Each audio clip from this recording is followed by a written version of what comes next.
Hey, rockers and friends of rockers, thanks for coming back for Mindfulness Monday.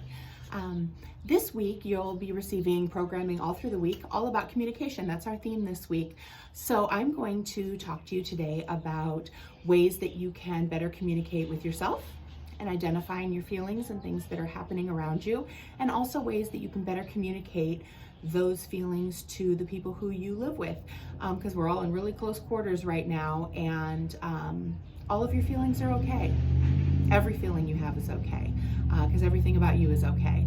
So you're going to get some language that you can maybe identify those feelings a little more readily, and also some visuals that you can click on for Omaha Girls Rock that will give you visuals of the different, what we're calling zones of your emotions, and also a planning guide so that you can plan on when your emotions get a little heightened, how to get yourself back to that cool, ready to go, feeling great zone.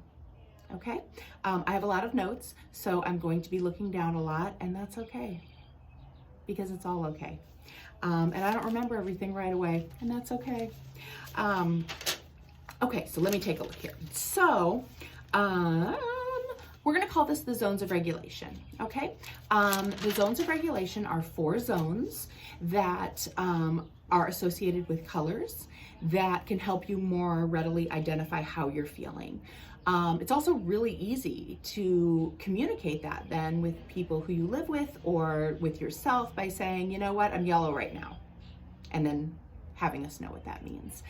There's also a video for the people who you live with that if you would like to try this, you can have them watch so that they can help you to identify this and communicate with you as well and know what you mean when you say, I'm yellow, okay? So the first zone is green. It's just like a stoplight that indicates go on ahead. It's when you're calm, it's when you're alert, it's when you're ready to go, you're ready to learn, you're ready to have conversations with people. You might even be ready to receive some feedback about the way that maybe your actions affected someone else because you're just calm and ready. We usually feel really great when we're in the green zone.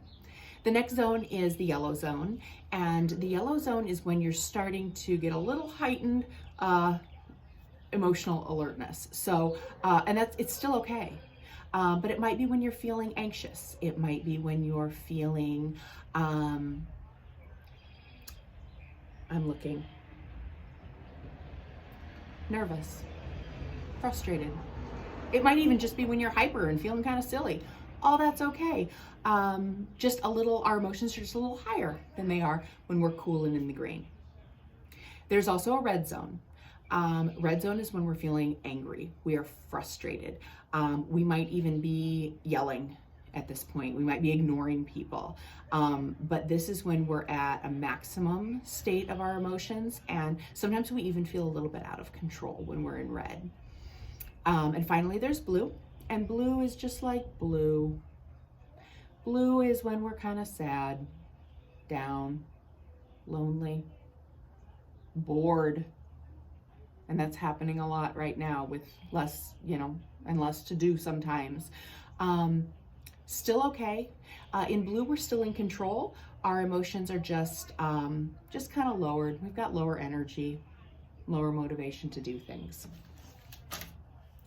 So what's really important is to practice a plan and practice a plan ahead of time for things that we can do to move us from those heightened senses of emotion back into green where we feel the most comfortable.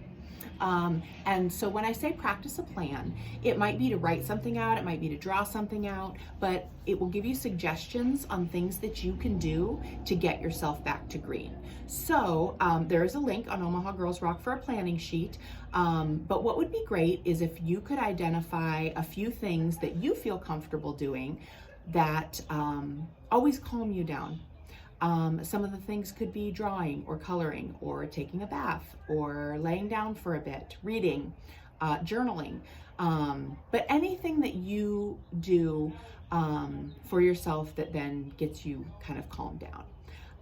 A great way to communicate that would be to work ahead, plan ahead with a caregiver, someone you live with, for a signal that they might give you when it's time to start the plan. So it could be showing you an object, touching something. It could be them just touching their nose. That's one that we do in my house sometimes. And remember, that's not a signal that you're out of control. That's a signal to, hey, time to start the plan. And then we can start doing one of those activities that then move us back to green. So sometimes that nonverbal communication is really helpful because we don't want to talk all the time. I don't want to talk all the time, especially when I'm frustrated. And then we wait and we can have those conversations when we're back in the green. So hopefully take a look at some of the resources that are on Omaha Girls Rock. I'll also link a video that you can watch on YouTube and a song because, you know, singing's awesome and music's great and we rock. Communicate, talk to yourself. Remember to tell yourself that you're amazing. Remember to tell yourself that anything that you feel is okay. And maybe work with the people who you live with to come up with a plan to better communicate how you're feeling to them. I hope you have a wonderful week, that you explore a lot of things about communication on the Omaha Girls Rock page this week. And I can't wait to see you next week. Thanks. Bye.